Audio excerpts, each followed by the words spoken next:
กำลังสิเผาหมูขอบเคยพี่น้องมีหมูขอบเคยแต่หมูล้านเท่านี่แหละหมูดำเอาไปอะไรเอามาเลย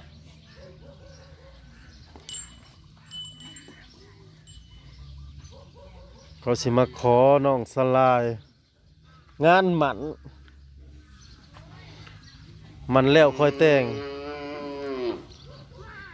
มาอยู่ได้นำงูลุมกบงูหน่อยก็นอน เผาแหมๆกานังมันออก ปัดอันนี้บอก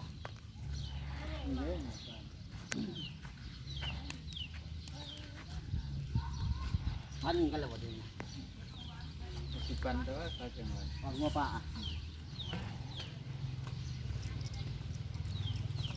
งัวเทิกหรืองัวแม่บ่ตัวใด ลูกมันนะ อันไหน ของสาวนอนน่ะ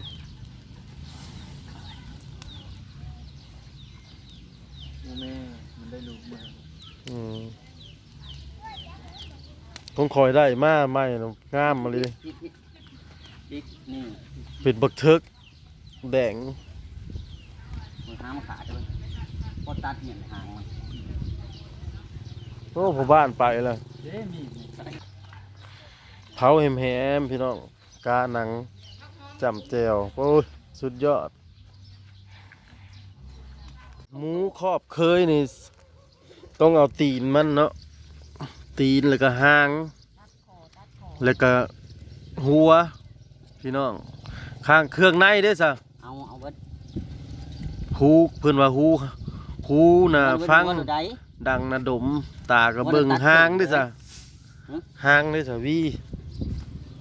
จากตำนาน ฮะ ตำลาแบบนั้น หูหางดังดมฮีดคล้องประเพณีบ้านเฮาแบบนี้สืบสานต่อกันมาตั้งแต่ข้าววันพุ่นละ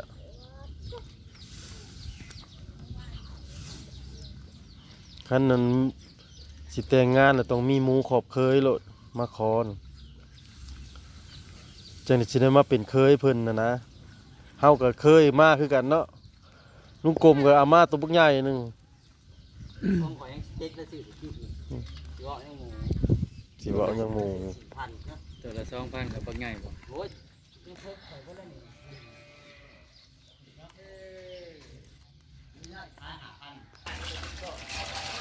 ฝากเงินไปไม่ดีใช่เลยวินมาครับวิน บ่ใส่เกลือบ่ ใช่เนาะ นี่บ่เจ้าสาวเนาะโอ้สิได้เป็นครอบเป็นครัวเลยได้นี่นะ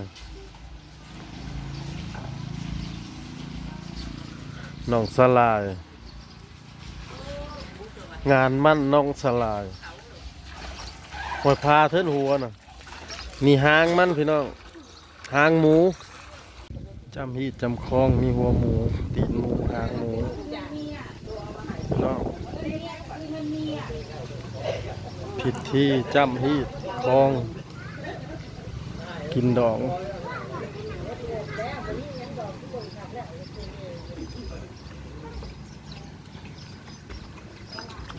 ใบ10,000นึงก็เลิกบอกใบใหม่แล้วแตกเลยคือเสียช่องใบคือ หมูขอบเคยสลายว่าออกไปตามฮีดนั่นแหละพี่น้อง เต็มน้อยบ่ มีดอกไม้ทุบมีดอกไม้กับเทียนคู่ เต็มน้อยบ่ ชิ้นพื้นแพรว่านำมีหัวหมูพร้อมเหล่าป้อง บ่เลิศมีเงินนี่มันธนาคารเลยคัดล้านเขาเป็นเขาขอซ้ำที่พวกเลย อย่างนั้นยังมาบริเวณขึ้นไปได้เลยว่าเงินใหม่ก็เรื่องบริเวณโอ้ยว่าหาเมื่อลั่นมีกันโยกันเรื่องอะไรอย่างเงี้ย มีเถามีแก่มีเจ้าโคตรลุงตา โอ้ยลึกมันเล่นกับผ้านี่นั่นนี่เอาไปยังตื่นช่วยยังไม่ได้หนุ่มหักเขาว่าลายอาบน้ำแล้ว อยู่น้องแต่นี่ก็งานแต่งพี่น้อง จัดอย่างบักใหญ่ยิ่งใหญ่เลยพี่น้องเลย มาจัดบอลเดียวกัน มีนังห้องอีกมีเวทีนังห้องพี่น้อง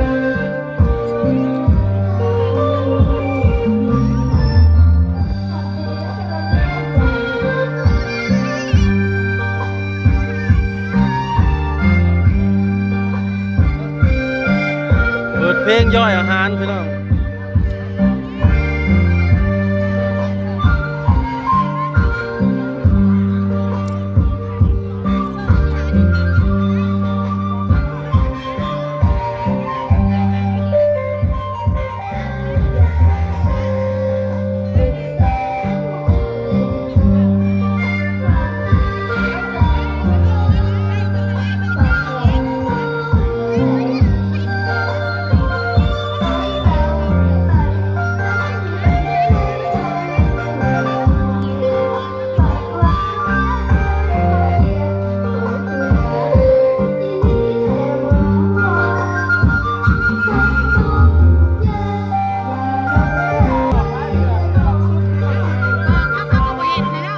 ขอบใจ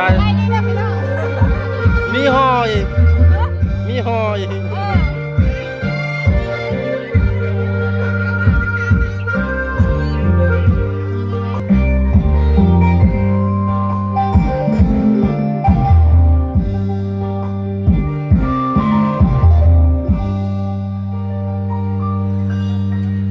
นักห้องน้อย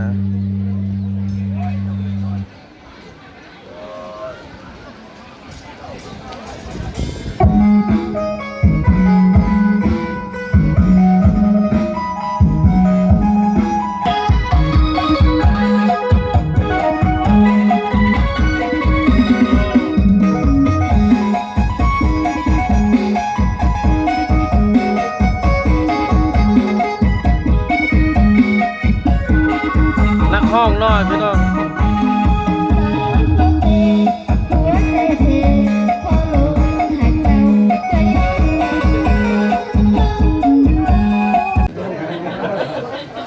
ยิ่งเด้จงให้ผู้ให้ลายน่ะ แม่เพิ่น ผู้ยิ่งใช้แต่มันยากหลาย ผู้หญิงผู้หญิงผู้ชายผู้ชายบ่ บ่ได้ผู้เบิด จันว่า แต่ว่าอยากให้หมอผู้อันนี้เด้จะให้ผู้ต้องพูดผู้ยิ่ง นี่ครับงั้นยิ่งเขาซะ อันนี้แล้วเขาว่าเป็นผู้ใหญ่ขึ้นขันหนึ่งถ้าได้ลูกแห้งเป็นผู้ใหญ่ขึ้นกว่านี้ได้ล้านแห้งบ่ว่าใหญ่เอา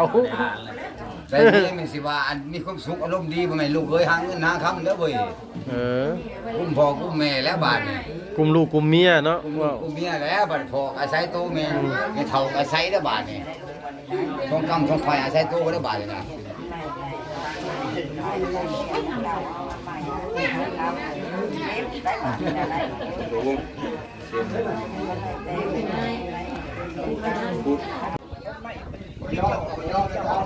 ผูกแขนน้อยเนาะคอแล้วก็ผูกเลย กินกันเด้อเขาได้แฟนยืนเจ้ายืนคนหน้าจะไปเขาปักแม่เด้ออย่าคิดกันย้อนน้ำจะปาดแฟนอยู่ในนี้มาแล้ว ด้านในนะเอาลูกเนี่ยต้องผมเป็นห่วงเพื่อนต้องยากาดเอาพวกนี้มีหน้าที่พ่อคุณพัดติ๊กเอามาทุกวันกับรถจิ๊กล้อขั้นหนึ่งไม่เชื่อ มีหยังคือลายขึ้นมาร ถจิ๊กล้อขั้นหนึ่งมาลงเห็นคือยังมันเอาลงเห็นไม่เชื่อไม่ก็ไม่ทาทิก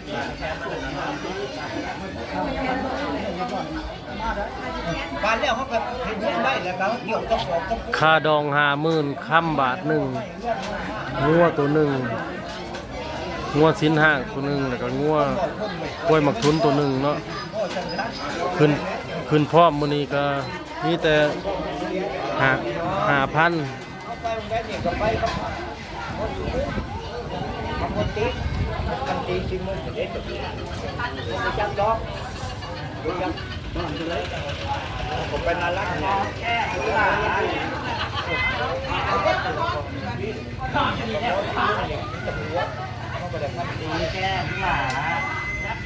นกันนั่นแหละไปก็ไปจะก่อนก็ต้องแก้ไขไม่ไม่พวกคนจากพวกพ่อพวกกำไรพวกเล็ก แก้วเกี่ยวคนบ้านน้ำปู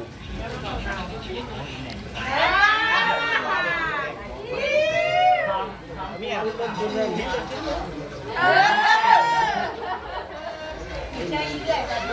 ไปยังมึงได้ก็ถือไปชมบอกว่าบริยิ่งอย่างจังว่าพวกที่มุมเนี่ยนี่ถือมาย่างก็บอกกระดักกระโดดแต่ว่าแว่นบอกหนึ่งคือลุงวุฒิบอกหนึ่ง ไว้ก็ไปเลยในห้องใช่ไหมของ จักอยู่ในไซส์ทหารบ่ถอดบ่ลงมันเอาเพื่อนประกันอีกกงนะ